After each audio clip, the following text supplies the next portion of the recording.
Good morning, class 12th student. Today we are taking the topic DNA fingerprinting. DNA fingerprinting. Okay, so today's topic name is what? DNA fingerprinting. As you know that the fingerprint of each individual is different. Okay, that's why the all organism or human also differ due to their fingerprint. In the same way, they also differ by the genetic level. The DNA is made up of what? Nitrogen base sequence. We know that the DNA contains the nitrogen base, adenine, thymine, and cytosine, guanine. They are present in a particular sequence. So the sequence of these nitrogen base is differ from person to person. That called DNA fingerprinting. Different in sequence of DNA, which makes every individual unique in their phenotypic appearance. Okay, different in sequence of DNA, which make every individual unique in their phenotypic appearance. Every individual को वो unique बनाता है. कौन? Different in nitrogen base sequence. Now, DNA fingerprinting based on two type of DNA, that is non-coding sequence. As we already know that DNA consists two type of codon, two type of sequence, coding sequence. One is two type of sequence. One is coding, that code in mRNA, that helps in formation of a protein. यानी ऐसा DNA which able to express in the form of RNA, then into the form of protein, that called what? Exon. That called exon. पहले भी पढ़ाया था. और mRNA बनता है intron के रिमूवल के बाद में स्प्लाइसिंग होती है. स्प्लाइसिंग से इंट्रॉन को रिमूव कर दिया जाता है क्योंकि इंट्रॉन नॉन कोडिंग सीक्वेंस है. तो नॉन कोडिंग का मतलब वो किसी भी प्रकार का प्रोटीन नहीं बनाएगा. तो सिंपली डीएनए के अंदर दो प्रकार के सीक्वेंस होते हैं. एक वह सीक्वेंस जो किसी प्रोटीन को बनाते हैं, वो एक्सॉन है, वो काम के हैं, है ना, कोडिंग सीक्वेंस है. और जो किसी भी प्रोटीन को नहीं बनाते, वो इंट्रॉन है, वो कोई काम के नहीं है. 98% डीएनए हमारे अंदर सेल के अंदर जो डीएनए प्रेजेंट है उसका 98% नॉन कोडिंग होता है, केवल 2% कोडिंग होता है. तो वो नॉन कोडिंग सीक्वेंस का ही डिसाइड करता है पर्सन के अंदर वेरिएशन, क्योंकि उनके सीक्वेंस में डिफरेंट होता है. तो विच sequence decide different in variation? The answer is non-coding. Okay, so these non-coding again divide in two parts: repetitive DNA and satellite DNA. Difference: specific region of repeat sequence of nitrogen base. What is repetitive DNA? They are specific region. They are part of non-coding sequence. Okay, and satellite DNA एक ही और GC rich base sequence. यहाँ पे किसी का भी sequence हो सकता है, जैसे G G G G G या फिर C C C C या फिर A G A G A G, इस तरीके से रिपीट हो सकता है. लेकिन यहाँ स्पेसिफिक है, यहाँ पे केवल A और T का रिपीट होगा या फिर G और C का रिपीट होगा.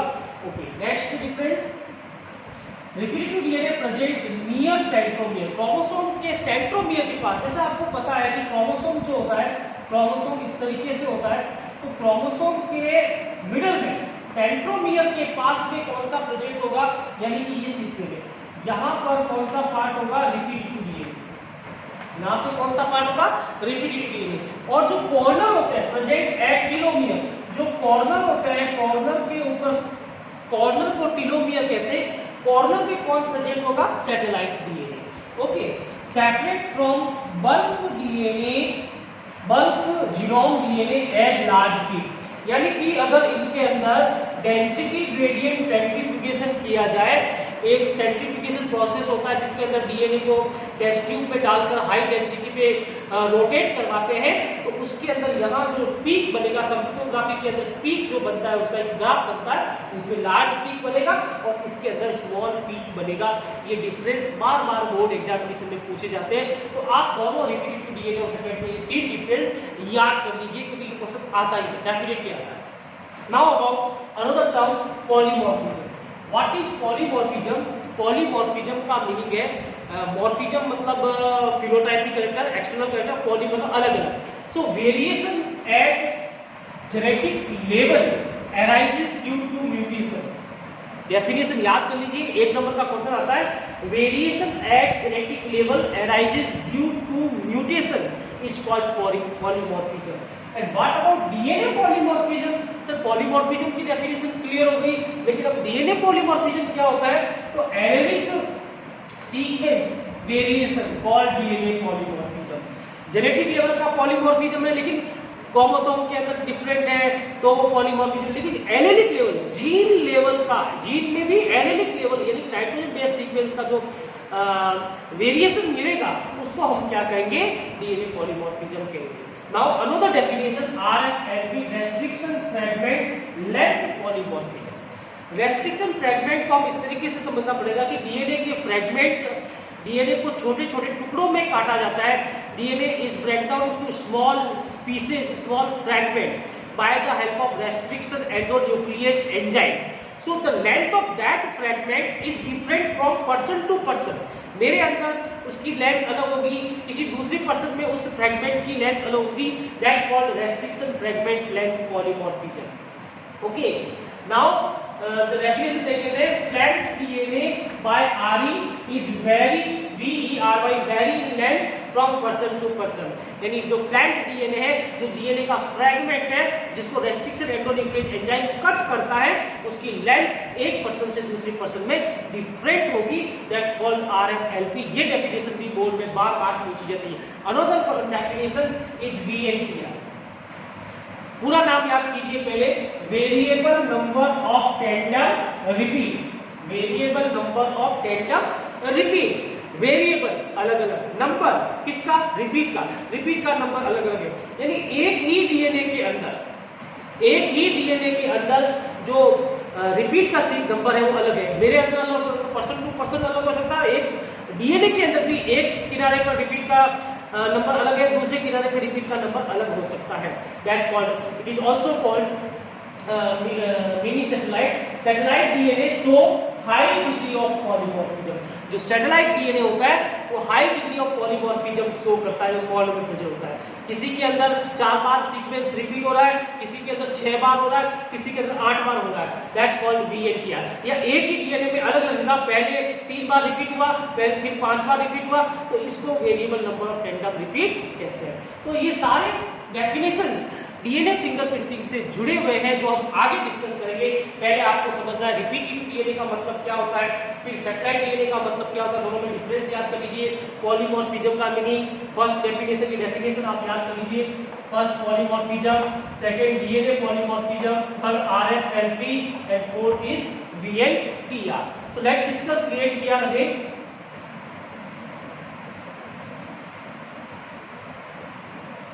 Now about VNTR. So what is the full detail of VNTR? VNTR again divided into 2 parts. Okay. Mini satellite, not VNTR को डिवाइड नहीं करेंगे, हम सैटेलाइट डीएनए को डिवाइड करेंगे। Satellite DNA divided into 2 parts. One is mini satellite and second is micro satellite. Mini satellite and micro satellite DNA present at what?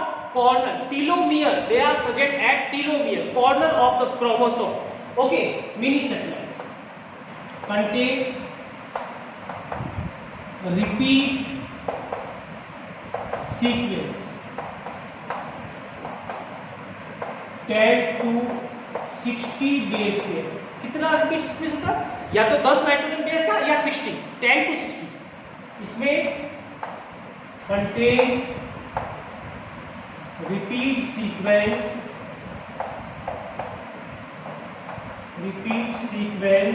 1 to 6 base pair. Difference समझ में आया? इसमें कितना? सैटेलाइट डीएनए के 2 type है, जो हम पहले डिफरेंस कर चुके हैं रिपीट और सैटेलाइट डीएनए।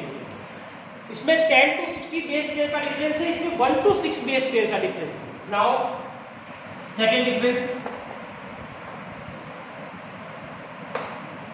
डिफरेंस हम क्या कह सकते हैं कि ये क्या काम आएगा, इससे also called VNTR, also called VNTR and uses in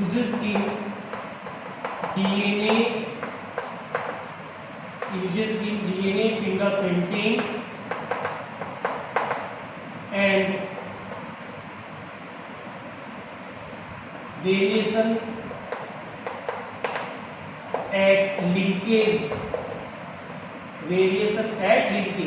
यानी कि इसकी ये कहाँ काम आता है, डीएनए फिंगरप्रिंटिंग की स्टडी में इसको VNTR भी कहते हैं। Main thing, the another name of mini satellite is what, another name of mini satellite is VNTR, variable number of tandem repeat. जो अभी बताया था, VNTR is a satellite in which there is repeat sequence is present, okay, that called what type of repeat sequence, 11 to 60 base pair repeat sequence, that called VNTR. It is used in DNA fingerprinting and variation of linkage. Now this about microsatellite, uses for molecular variation, uses for study of molecular variation at genetic level, at genetic level पे molecular variation को study करने के लिए, ये इससे भी ज्यादा ये और ज्यादा पिक्यूलर डिफरेंस दिखाने के लिए काम में लिया। तो this is difference between mini satellite and microsatellite, mini satellite and microsatellite. Now we discuss in detail what the process of DNA fingerprinting. Now DNA fingerprinting,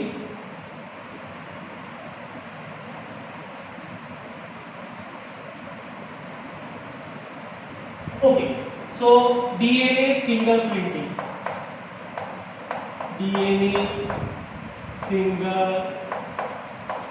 अभी तक जो भी हमने किया था वो सारे बेसिक कॉन्सेप्ट थे, डेफिनेशन थे, डीएनए फिंगरप्रिंटिंग से जुड़े हुए कॉन्सेप्ट थे।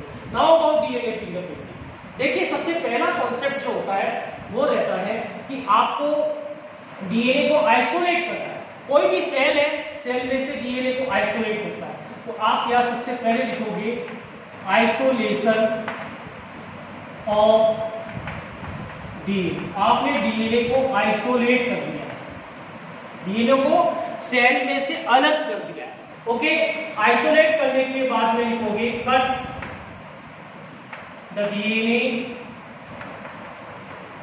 Bye RE, restriction endonuclease enzyme से उसको अलग अलग पोर्शन में कट किया जाएगा, RFLP कॉन्सेप्ट से, restriction fragment length polymorphism. Restriction enzyme होते हैं जो डीएनए को अलग अलग लंबाई में कट करते हैं। देन उसके बाद में इसके अंदर क्या किया जाएगा, अब डीएनए को कट कर दिया है, अब आपको उसकी इलेक्ट्रोफोरेसिस करना। Electrophoresis, what do you mean by electrophoresis? यहां पे एक मशीन होती है, इस मशीन के अंदर जो बेस होता है वो पॉजिटिव होता है और अपर इलेक्ट्रॉन नेगेटिव होता है। अपर इलेक्ट्रॉन नेगेटिव होता है और जो बेस होता है वो पॉजिटिव होता है। और इसके अंदर एग्रॉस जेल फिल होती है। क्या होती है? Agarose gel. This is the agarose gel. Agarose gel fill होती है, एग्रॉस जेल, और एग्रॉस जेल पोरस होती है। एग्रॉस जेल पोरस होती है। तो डीएनए जो है वो अलग अलग लेंथ के आते हैं। सबसे पहले स्मॉल लेंथ का डीएनए आगे आ जाएगा, ओके, स्मॉल लेंथ का डीएनए आ जाएगा। Why DNA attract towards the positive electron? Because DNA is negative charge. DNA के अंदर फॉस्फोरिक एसिड होता है और फॉस्फोरिक एसिड के कारण डीएनए का चार्ज कौन सा होगा? नेगेटिव। इसलिए वो पॉजिटिव इलेक्ट्रॉन की तरफ अट्रैक्ट होगा। छोटा वाला डीएनए इस पोर में से होता हुआ आगे निकल जाएगा, फिर उससे बड़ा वाला डीएनए थोड़ी लंबाई ज्यादा, मोर इन लेंथ, फिर उसके बाद में और लंबा DNA.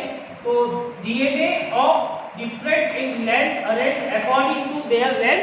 The smaller DNA first comes in the bottom, then in this way they arrange in the linear order, and DNA attract towards the positive terminal. Why? Because DNA itself is negative due to the phosphoric acid. That process is called electrophoresis. It also called separation of DNA as per length. Length के accordingly हमने DNA को क्या कर दिया है, separate कर दिया। अब उसको क्या करेंगे, अब उसको ब्लॉट करेंगे, transfer, blotting on nitrocellulose paper, cellulose membrane, nitrocellulose membrane oblique nylon sheet पे ट्रांसफर कर देंगे, उसको ब्लॉटिंग कहते हैं। और हमें ये ध्यान रखना है कि ये जो ब्लॉटिंग है ये सदर्न साइंटिस्ट ने बताई थी, इसलिए इसको सदर्न ब्लॉटिंग कहते हैं, Southern blotting. Why? Because it described by which scientist, Southern scientist, so it called Southern blotting. Okay, और डीएनए फिंगरप्रिंटिंग के बारे में किसने बताया था? Alex Jeffrey. described by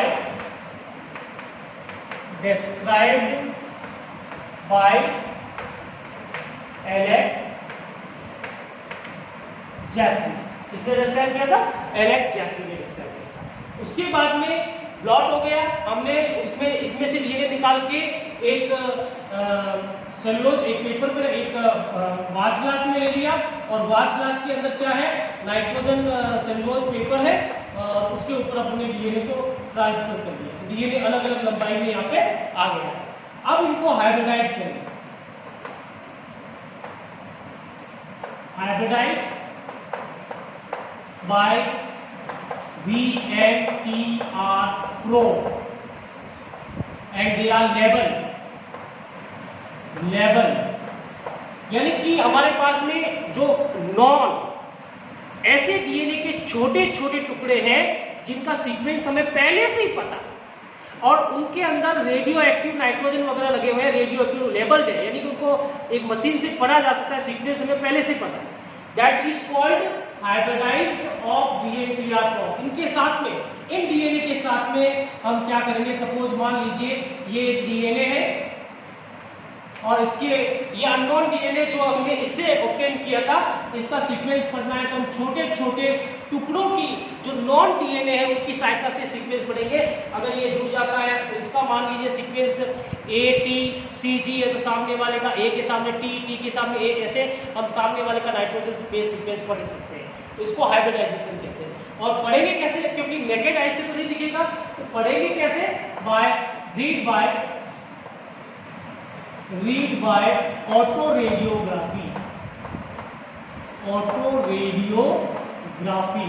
autoradiography machine से इसको रीड किया जाएगा। तो this is the complete process of what, complete process of DNA fingerprinting, this is the complete process of DNA fingerprinting. तो अगेन स्टेप लिख लेते हैं।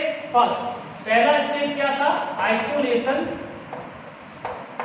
Isolation of DNA.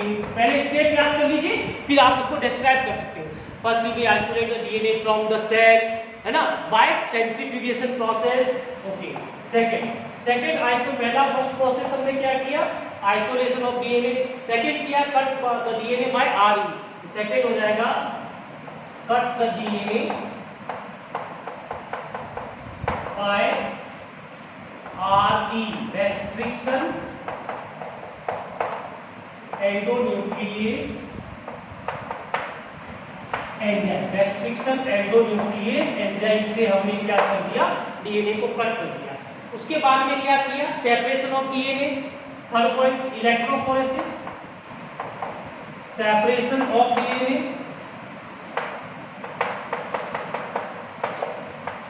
Bye electrophoresis. Electrophoresis पता है आपको, जिसके अंदर एग्रॉस जेल होती है, पोरस होती है, और पॉजिटिव और नेगेटिव इलेक्ट्रॉन होते हैं, और डीएनए पॉजिटिव की तरफ अट्रैक्ट होते हैं क्योंकि वो नेगेटिवली चार्ज होते हैं। फोर्थ नंबर हमने उसको ट्रांसफर कर दिया, यहाँ से डीएनए को लेके एक नाइट्रोजन सीट पे ट्रांसफर कर दिया, तो transfer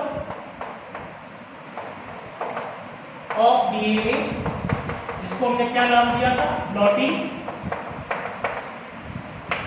on nylon sheet. Nylon sheet को और दूसरा नाम क्या कहते हैं, नायलॉन शीट का दूसरा नाम है नाइट्रोसेलुलोज मेम्ब्रेन। फिर 5वां नंबर हमने क्या किया, अब उसको नॉन डीएनए सीक्वेंस से हाइब्रिडाइज करेंगे, जिसको विएंटिया प्लॉट कहते हैं। तो क्या हो जाएगा, हाइब्रिडाइज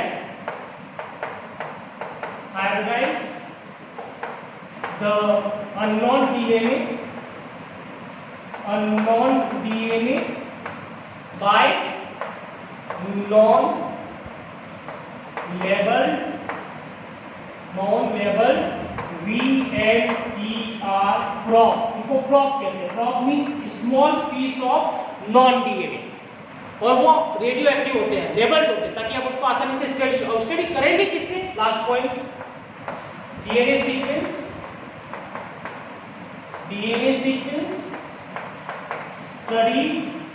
study by